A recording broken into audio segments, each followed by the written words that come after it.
एक बार गायत्री मंत्र से अपनी वाणी को पवित्र कीजिए, पश्चात शेष समय के लिए चर्चा।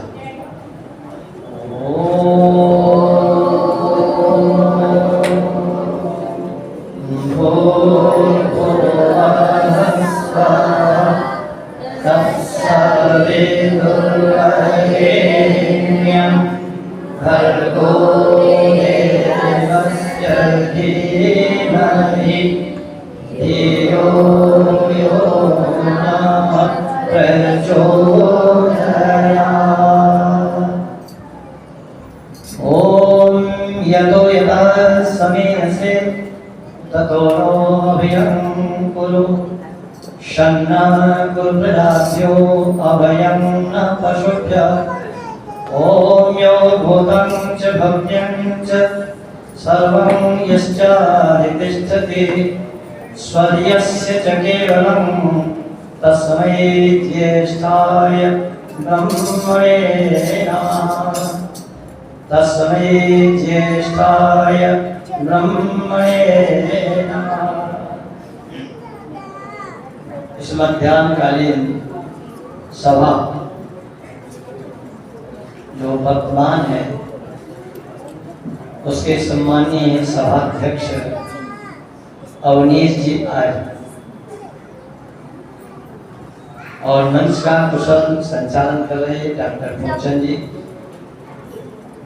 और अभी जिन बेटियों के गीतों को आपने सुना, मैं समझता हूँ आप सब बड़े मनोयोग के साथ सुन रहे,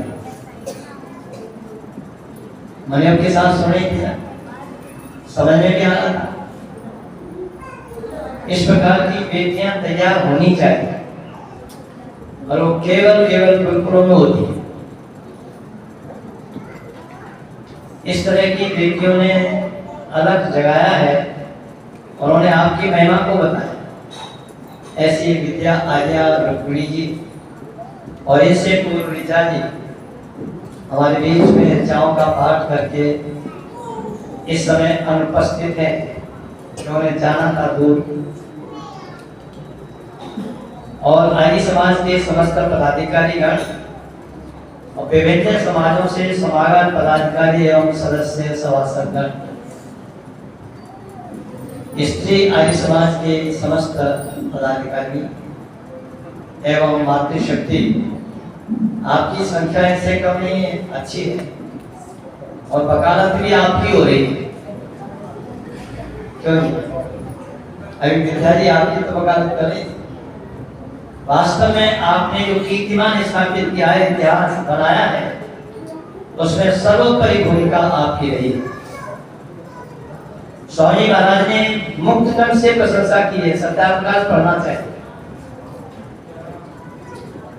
मातृशक्ति तथा बालक और बालिकाओं, सत्याप्रकाश में स्वामी जी महाराज कहते हैं, जहां महिलाएं स्त्रियां विद्या के क्षेत्र में अग्रणी थी, बड़े बड़े विद्वानों के शास्त्रार्थों की निर्णायक रही,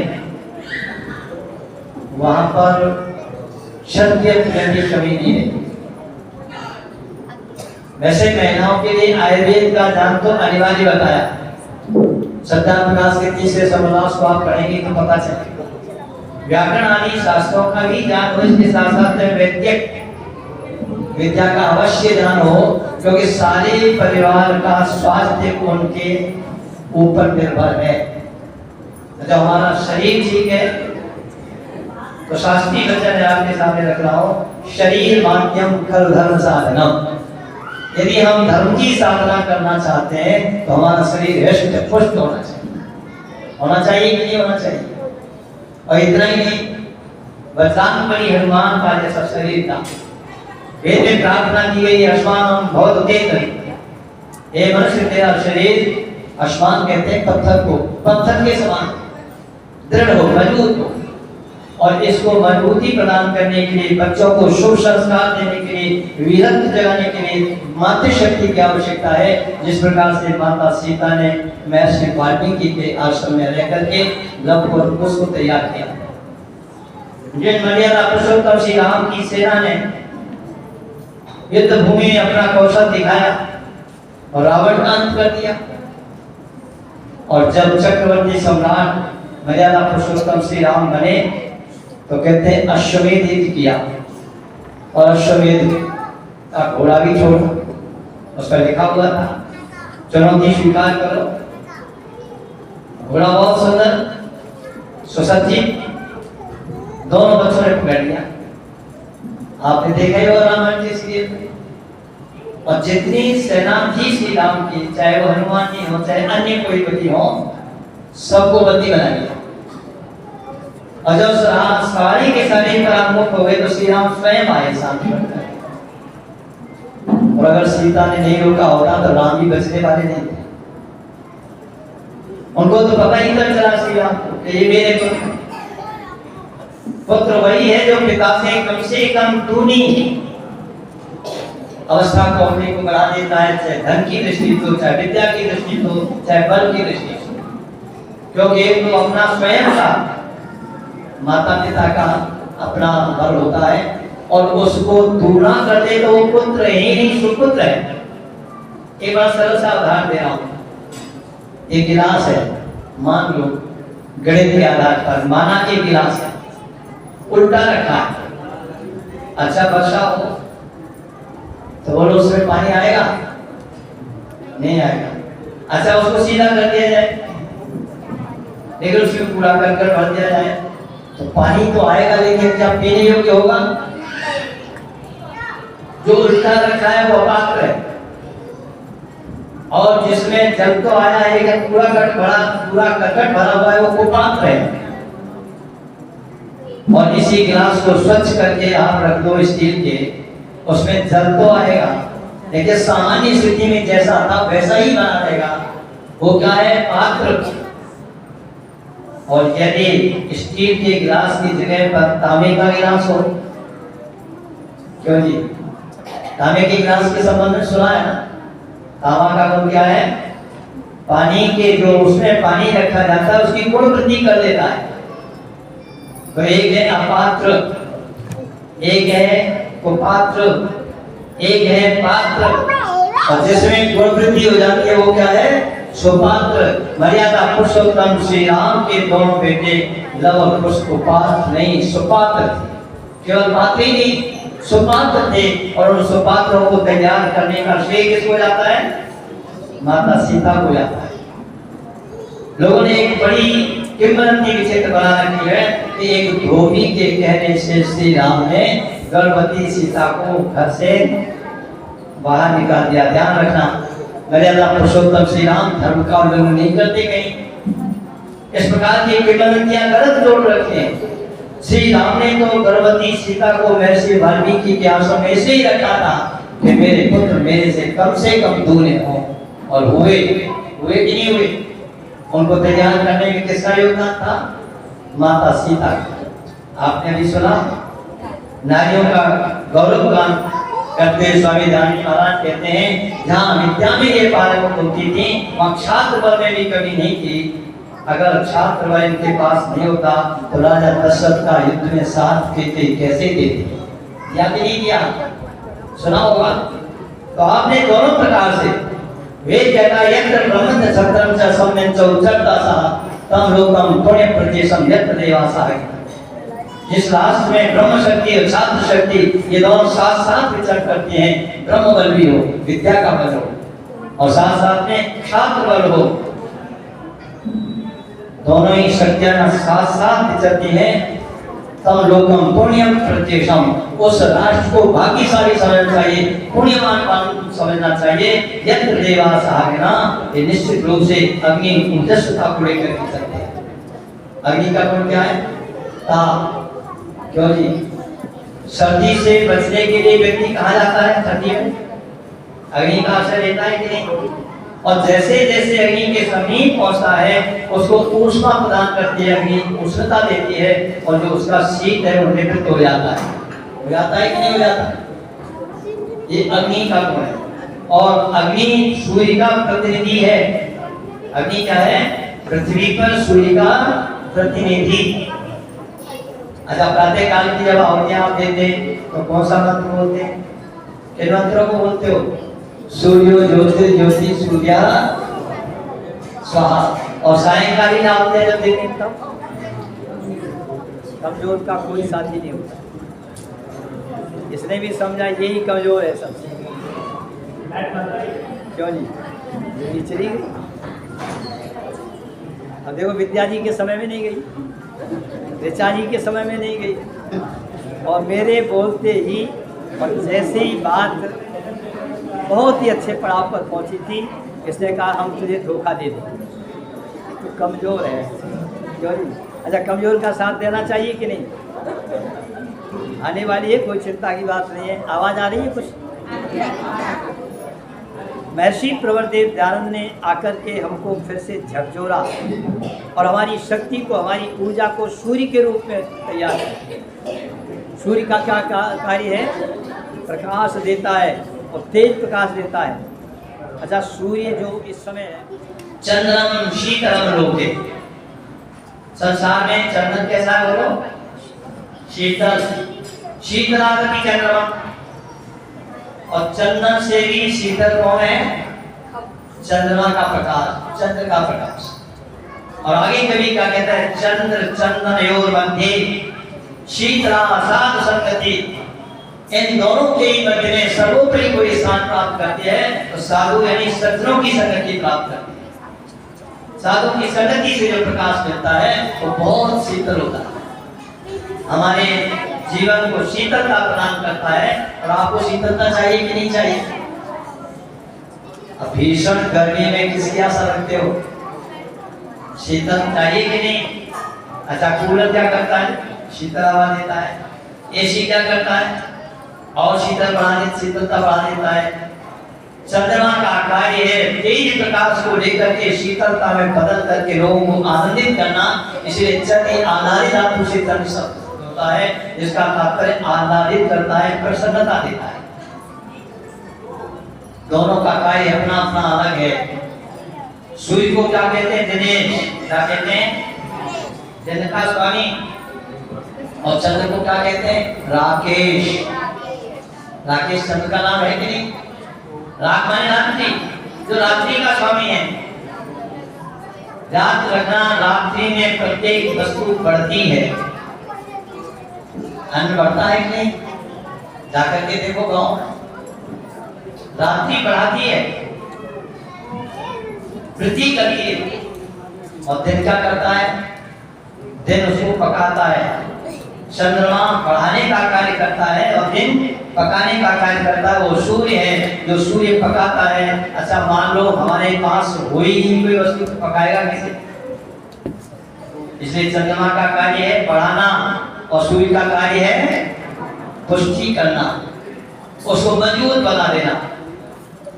सूर्य रूपी दयानंद ने चंद्र को जो प्रकाश दिया है, प्रसाद दिया है, मैं अपनी बात कह रहा हूं अपने से जोड़ते हुए, क्योंकि यदि सन्यासी को क्या कहा गया है? सूर्यवत। सन्यासी के वस्त्र देखे होंगे आपने, कैसे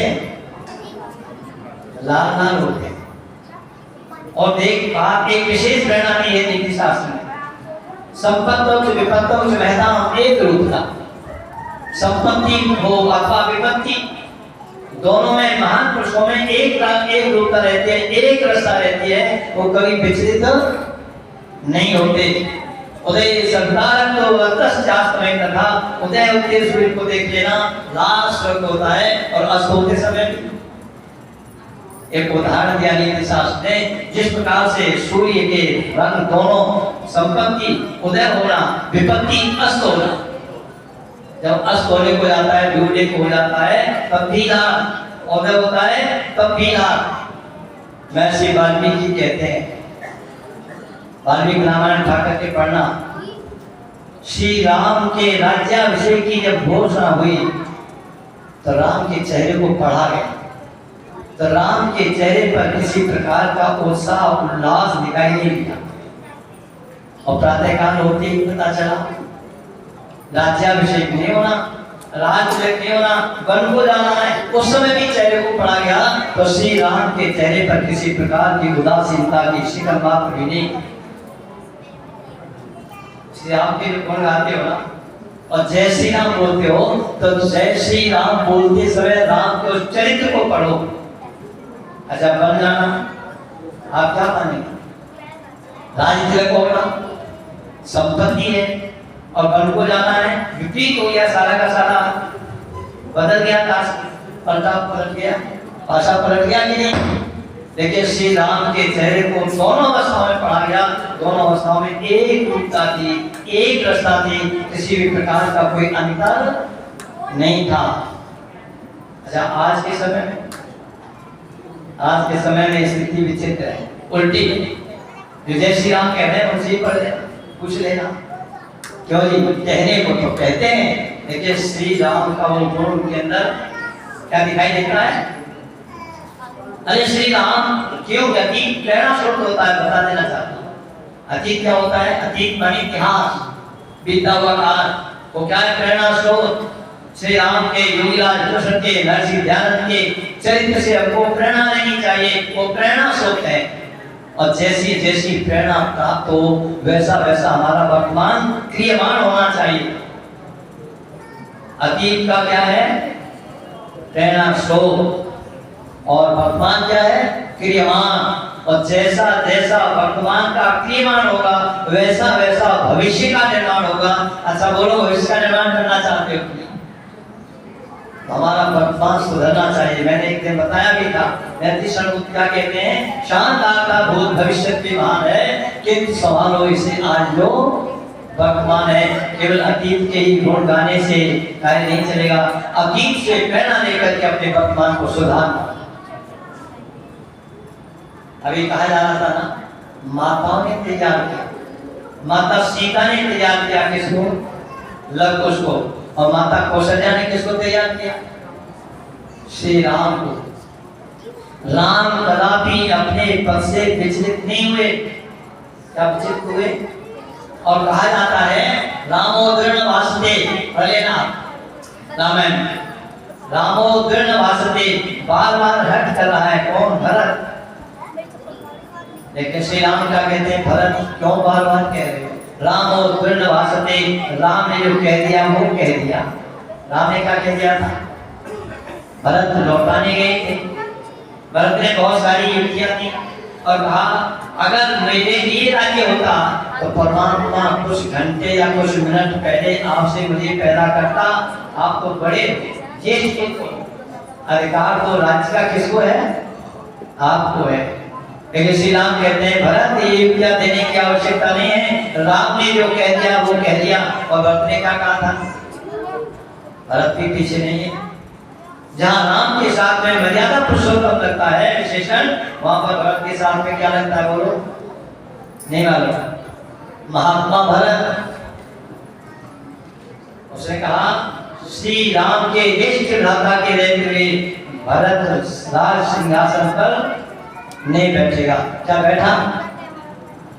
दोनों की प्रतिज्ञा पूरी हुई। श्री राम वापिस नहीं गए, भरत सिंहासन पर नहीं बैठा, लेकिन स्वप्न तो नहीं लिया।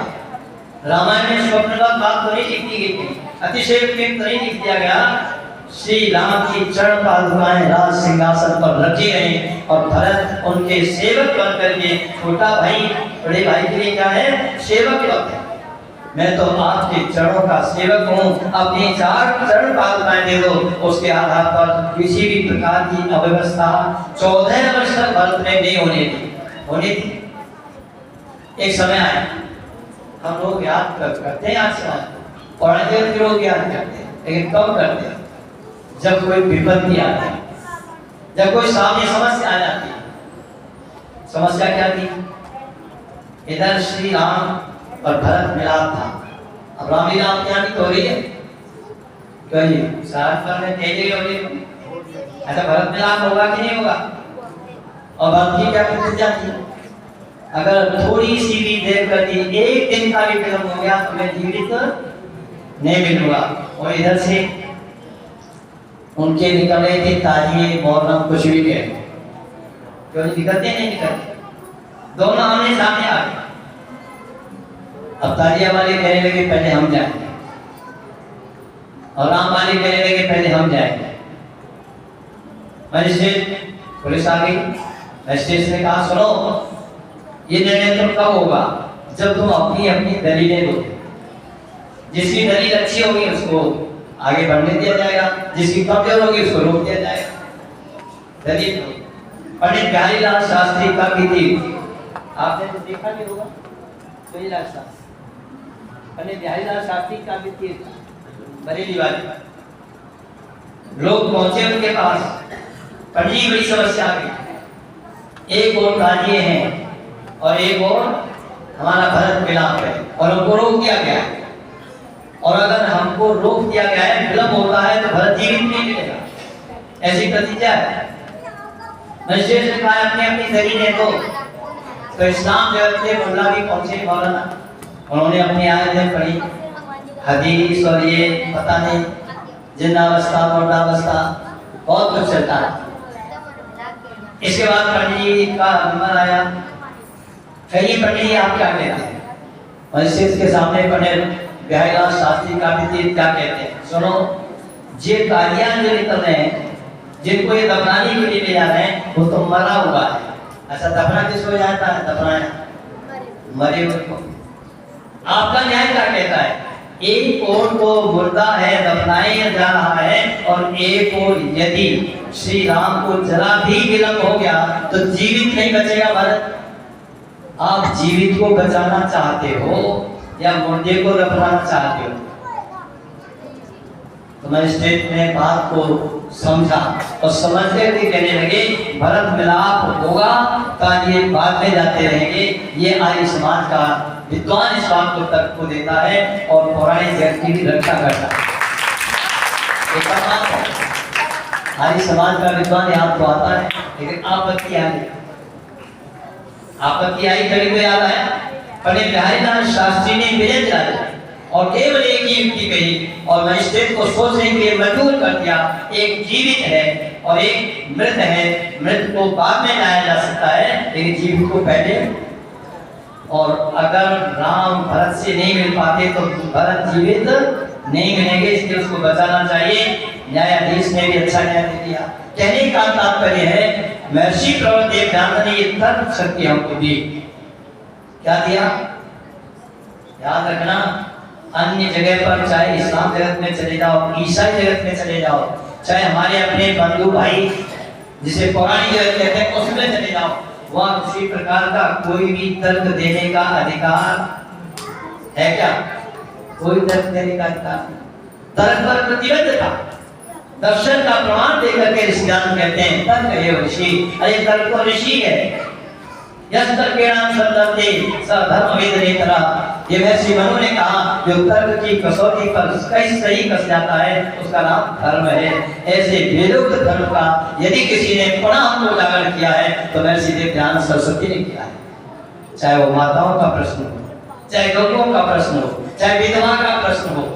महर्षि दयानंद के प्रादुर्भाव के समय बहुत सारी अनिति चल रही थी, बहुत बड़ा अंधकार था। उस अंधकार को जैसे सूर्य की प्रथम किरण आते ही पृथ्वी का अंधकार दूर हो जाता है, ऐसे दयानंद रूपी सूर्य ने होते होते संसार का अंधकार दूर कर दिया। और अभी कह रही थी बेटी विद्या चेले है, उनके लिए जो ये कहते हैं महिलाओं को गायत्री मंत्र बोलने का अधिकार नहीं, जनेऊ पहनने का अधिकार। अच्छा, सीता जी के गले में जनेऊ है कि नहीं? ध्यान रखना, सीता जी के गले में जनेऊ है, कौशल्या के गले में जनेऊ है। जब तो रामायण काल में हम अपनी महिलाओं को देखते हैं उनके गले में ये जो पवित्र पड़ा हुआ है और संध्या भी करती हैं, यज्ञ भी करती हैं। अरे हनुमान जी पता लगाने के लिए जाते हैं सीता का, आप सबको पता है कि देखा सारी लंका घूम ली, पता नहीं चला सीता कहाँ है। हनुमान जी अंतिम निर्णय लेकर के बैठ गए, बोले अगर सीता जीवित है तो जल के किनारे पर सायंकाल प्रातःकाल संध्या करने अवश्य आती होगी। और सीता को किस अवस्था में पाया? संध्या वाली अवस्था में पाया। माता आप संध्या करती है? सब नहीं करती। जब तक संध्या के मंत्र याद नहीं तब तो गायत्री मंत्र कर लो, और नहीं तो ओम तो सबको याद है, ओम का ही 5 मिनट 10 मिनट बैठ करके जाप कर लो, क्योंकि ओम से बड़ी शक्ति दुनिया के अंदर कोई नहीं है। ओम परमपिता परमात्मा का मुख्य नाम है, वो सर्वरक्षक है। तो कहने का तात्पर्य सबके गले में जो कभी होता था, चुनौती है, वो जानते हैं कि आर्य समाज की महिलाओं के पास जाएंगे तो हमें परामुख होना पड़ेगा, हारना पड़ेगा, इसलिए सामने आने के लिए कोई तैयार नहीं है। स्वामी दयानंद ने भी तंत्रों के लोगों को कहा, मठाधीशों को कहा, आओ शास्त्रार्थ कर लो और जो बात सही है, निश्चित है, उसको स्वीकार कर लो जो सत्य है, और जो अपना झूठा है। जानते हो झूठ अपना अपना होता है और सत्य सबका होता है। विचार कर लेना, सत्य सबका होता है और झूठ अपना अपना होता है। अपने अपने झूठ को छोड़ दो और सत्य को अपना लो। और सत्य परमपिता परमात्मा को क्या कहा गया है? सत्य स्वरूप। ईश्वर कैसा है? सत्य स्वरूप है। ऐसे ईश्वर को जानने के लिए बस थोड़ी सी दर्शन की चर्चा कर देता हूँ, आवश्यक है।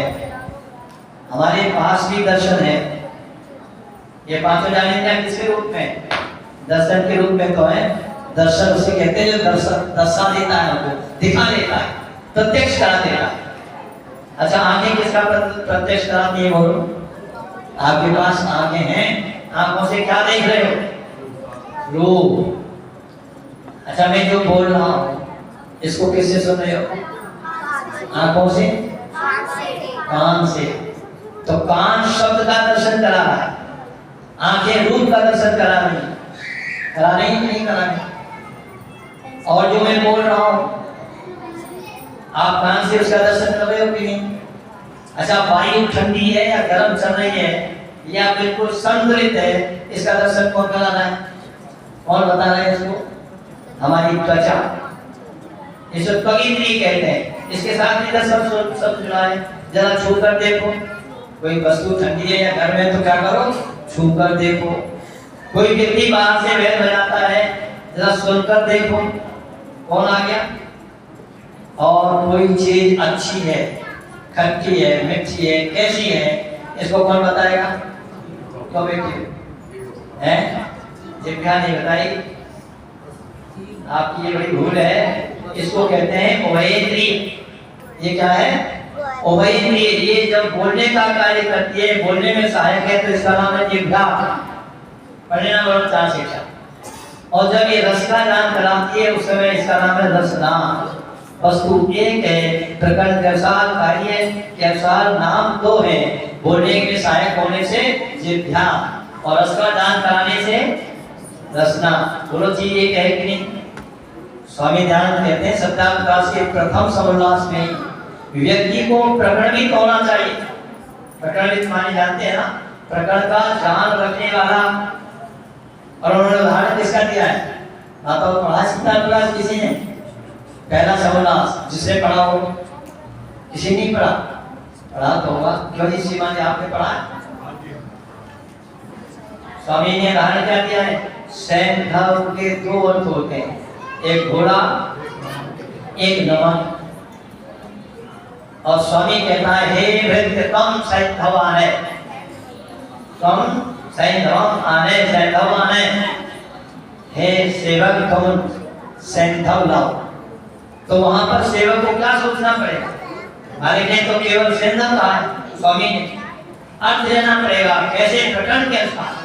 अगर स्वामी का भोजन का समय तो क्या लाना चाहिए? नमन। और जाने का प्रस्थान का समय तो क्या लाना चाहिए?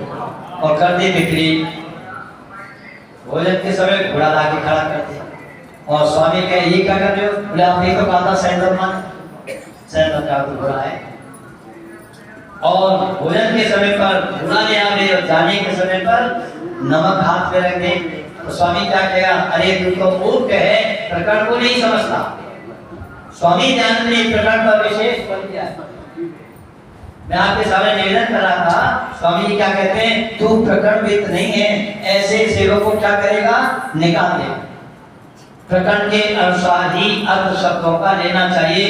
एक शब्द के अनेक अर्थ होते हैं, इसलिए मैंने आपके सामने बता रहा था। किसकी बात चल रही थी? इधर से उत्तर आया था जिह्वा। जब बोलने का समय है तो इसका नाम जिह्वा है, और जब चखने का समय आता है तो इसका नाम क्या है? रसना। ये रसनेंद्रिय भी है और कर्मेंद्रिय भी है। ज्ञानेंद्रिय, कर्मेंद्रिय, दो इंद्रियां, 2 प्रकार की इंद्रियां हैं हमारे शरीर में। ये कितनी इंद्रियां हैं? 10 और 11 प्रधान इंद्रिय। बस एक सरल सा उदाहरण दे रहा हूँ आपको, कुछ समझ में आ जाएगा। 12 व्यक्ति चले, सुनामी हुआ, यात्रा पर बीच में एक नदी पड़ी और नदी को पार करने के बाद सोचा कि कोई नदी में डूब तो नहीं गया, जरा गिने लो, और जिसको भी गिरने के लिए कहा जाए वो क्या है संख्या पूरी कर दे, अपने को गिरेंगे। बोले एक डूब गया, एक बह गया नदी में, पता ही नहीं चला। एक समझदार व्यक्ति जैसे डॉक्टर साहब हैं, हमारे अमरीश जी हैं, इस तरह का कोई व्यक्ति देखा और 12 लोग खड़े हैं और आपस में बात नहीं बन रही, बात क्या है, जाकर के पास में पूछा, भाई क्या बात है? बोले हम लोग 12 घर से आए थे और नदी पार की है, अब हम क्या रह गए, एक डूब गया। उसने देखा, दृष्टिपात किया, 12 के 12 हैं, तो एक एक करके गणना करके और खड़ा करते चले गए और कहा, अरे तुम 12 हो, बड़े खुश हुए, हम तो एक खो गया था, हमें आपने मिला दिया। स्थिति क्या है, हम अपने को स्वयं को भूल गए हैं। केवल एक ज्ञान है जो इंद्रियां हैं, 5 ज्ञानेंद्रिय, 5 कर्मेंद्रिय और 11वां मन, इन इंद्रियों तक ही सोच हमारी रह गई है। इंद्रियों से आगे बढ़ने की चेष्टा क्यों नहीं करते? अच्छा, इन इंद्रियों का स्वामी कौन है? स्वामी जानते हो ना, मालिक।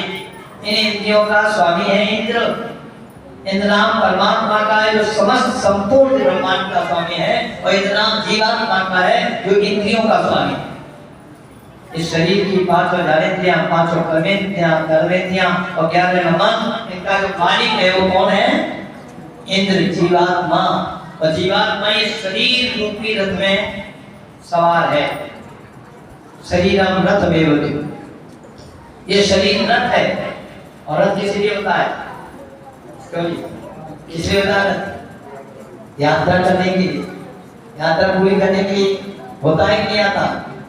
अच्छा, रथ में बैठ करके ये साधन है हमारा, और संसार में जितने भी हमारे साधन है वो सारे साधन और साध्य कोटि में आते हैं। मैंने एक दिन बताया भी था, आप यहाँ घर से चल करके आए, पैरों से चल करके आए, वो पैर साधन हुए और साध्य क्या हो गया? आसमान मंदिर। अब आसमान मंदिर में आगे ये साधन बन गया, और ये जो प्रवचन है ये कौन हो गया? ये हमारे साध्य को प्राप्त करने का साधन। ये साधन को, साध्य को, संसार में जितने भी संसार के साधन हैं वो साधन और साध्य कोटि में आते हैं। लेकिन हमारा अंतिम साध्य क्या है? कोई बताएगा हमारा अंतिम साध्य? आप बताएंगे? नहीं पता। अंतिम साध्य ईश्वर। ईश्वर की जब तक प्राप्त नहीं होता ये साधना आना जाना चलता रहेगा, और इसको साध्य, अंतिम साध्य को प्राप्त करने के लिए हमको साधना करनी होगी, और इतनी करनी होगी। वेद का मंत्र आप बोलते हैं, मैं उसकी व्याख्या नहीं कर रहा, लेकिन प्रकरण के अनुसार एक बात बता रहा हूँ। त्र्यंबकम यजामहे सुगंधिम पुष्टिवर्धनम, याद होगा ना हम लोगों को? उर्वारुकमिव बन्धनान् मृत्योर्मुक्षीयमामृता। बच्चों, इसमें क्या कहा गया है? खरबूजा देखा है? देखा है? नहीं देखा खरबूजा? क्या कहते हैं? खरबूजा कहते हैं ना। और ये बच्चे कह रहे देखा ही, बाजार में आता होगा, खाया है? खाया है, देखा? बड़ी अच्छी बात, यही तो बच्चापन है। क्यों जी? खाया तो है पर देखा, अच्छा बिना देखे खा लिया। याद रखना, खरबूजे की उपमा दी गई। और वारक इसको कहते हैं खरबूजे। वेद मंत्र कहता है खरबूजे की तरह से बंधन से मुक्त हो जाओ। कच्चा खरबूजा तोड़ोगे तो उसके डंठल के रेशे उसमें आ जाएंगे, आएंगे कि नहीं आएंगे? और जब खरबूजा पक जाएगा तो कोई रेशा आएगा? अपने आप छूट जाएगा, छुड़ाने की आवश्यकता नहीं है। खरबूजे की तरह से हे प्रभु हमको बंधन मुक्त कर दे। खरबूजे की अवस्था को जब तक प्राप्त नहीं करेंगे संसार का आवागमन बना रहेगा। दर्शन का सूत्र देते हैं, सत्य मूल्य विपाक को जानता है होगा। हमारे कर्मों का जो विपाक रूपी फल है उस वह हमको दूसरे जन्म में जाति आयु भोग हमको प्रदान करता है हमारे कर्मों के अनुसार। और जब ये खरबूजे की तरह पक जाता है तो किसी प्रकार की वासना परिपाक हमारे साथ नहीं जाता। लेकिन याद रखना, खरबूजे की तरह पकने के लिए खरबूजा डंठल में जुड़ा है कि नहीं, बंधन में बंधा है कि नहीं? अच्छा, हम भी अपने शरीर रूपी बंधन में बंधे कि नहीं? आत्मा बंधा है कि नहीं बंधा है? अरे बंधन में बंधा है, पकना छूटना चाहता है तो बंधन में बंधना पड़ेगा। किसके लिए? पकने के लिए। छूटने के लिए क्या करना पड़ेगा? पकना पड़ेगा। और पकने के लिए बंधन में बंधना पड़ेगा। हम सारे के सारे, चाहे स्त्री हो चाहे पुरुष हो, सब इस शरीर रूपी बंधन में बोलो बंधे कि नहीं? बंधन में बंधे, लेकिन हम पकने की साधना नहीं कर रहे। ये साधन है, ये शरीर क्या है? साधन। और साथी क्या है? परमपिता परमात्मा। इंद्रियाएं हयामल, ये इंद्रियाएं घोड़े हैं, इस रथ को निरंतर खींच रहे हैं।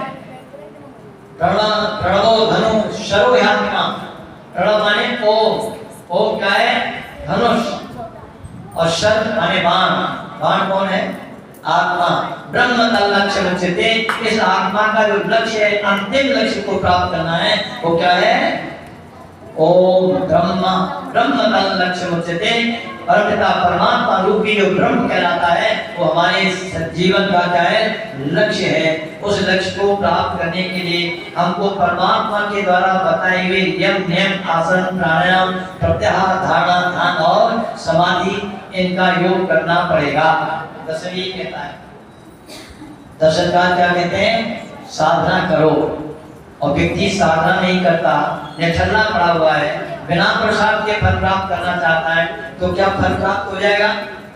आपने प्रसाद किया तो यहाँ आ गए, और प्रसाद नहीं करते तो घर पर पड़े रहते। चलो ठीक है, आज समाज का कार्यक्रम का समापन है, हो जाएगा, हो तो जाएगा ही, लेकिन आपको जो फल मिलना चाहिए था समापन सत्र में, विद्या जी को सुना था, रुक्मिणी को सुना था, ऋचा को सुना था, और अपने नरेंद्र जी बैठे हुए, इनके गीतों को सुना था, तो आना पड़ेगा कि नहीं? इसलिए आओ, परमपिता परमात्मा ने हमारा शरीर हमको साधन के रूप में दिया है। आत्मा इस साधन के द्वारा अपने अंतिम साथी को पाना चाहता है, उसका हम ध्यान रखें। मैंने एक दिन बताया था, परमपिता परमात्मा को बताने का जो एकमात्र एक साधन है, वो क्या है? वेद। और वेद के द्वारा हम परमात्मा रूपी लक्ष्य को जानते हैं, और जान करके जब पुरुषार्थ करेंगे तो निश्चित रूप से हमको अपने लक्ष्य की प्राप्ति होगी। हम लक्ष्य विहीन बस चलना है हमारा कि आकाशीय फाइल जैसे भी कह रहा है, आकाशीय फाइल के चलाने से कार्य नहीं चलेगा, हमको लक्ष्य भेदन करना पड़ेगा। अच्छा, लक्ष्मण कौन है? लक्ष्य भेद करता है, लक्ष्य भेद करता है कि नहीं करता? तभी तो लक्ष्मण है। और लक्ष्मण मर्यादा पुरुषोत्तम श्री राम के साथ जुड़े हैं तो विजय प्राप्त की, इसलिए हम अपने जीवन में विजय को प्राप्त करना चाहते हैं। उस विजय के लिए स्वामी दयानंद सरस्वती महाराज ने हमको वेद का संदेश दिया है, और वेद का संदेश लिए अपनी बेटियां भी दे रही थी। सारा जो भी उपदेशक आएगा वो वेद की बात करेगा, क्योंकि वेद मूल में है, इसलिए बड़ा स्पष्ट कहा। सब शक्ति विद्या जो पदार्थ विद्या से जाने जाते हैं, उन सबका आदि मूल परमेश्वर, और वेद का मूल परमेश्वर। वेद किसने दिया? परमपिता परमात्मा ने। इसलिए आओ हम अपने जीवन में उस मूल को समझें और मूल से जुड़े रहें। और जो मूल से हट जाता है, फूल देखा है, क्या बच्चा देखा है?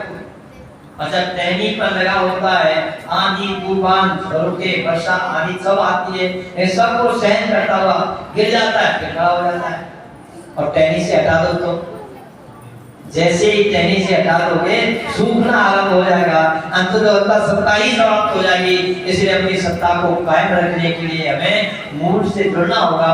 और आदि मूल कौन है? परमपिता परमात्मा। और धर्म का मूल कौन है? वेद। इसलिए अर्थ कामेषु शक्तानां धर्म ज्ञानं विद्यते, ग्रंथ और काम में आसक्त नहीं है उन व्यक्तियों को, ऐसे स्त्री पुरुषों को धर्म का ज्ञान होता है। या धर्मोपदेश आपके लिए किया जा रहा है, क्योंकि धर्म के बिना हमारे जीवन का कल्याण नहीं है। समय पूरा हो गया, सामने वाली घड़ी तो आगे चल रही है, मैंने इस घड़ी के आधार पर पूरा कर दिया है। आप सबने विचारों को सुना, इसको चिंतन की धारा में रखेंगे और लाभ उठाएंगे। शब्दों के साथ सबका धन्यवाद। ओम शांति।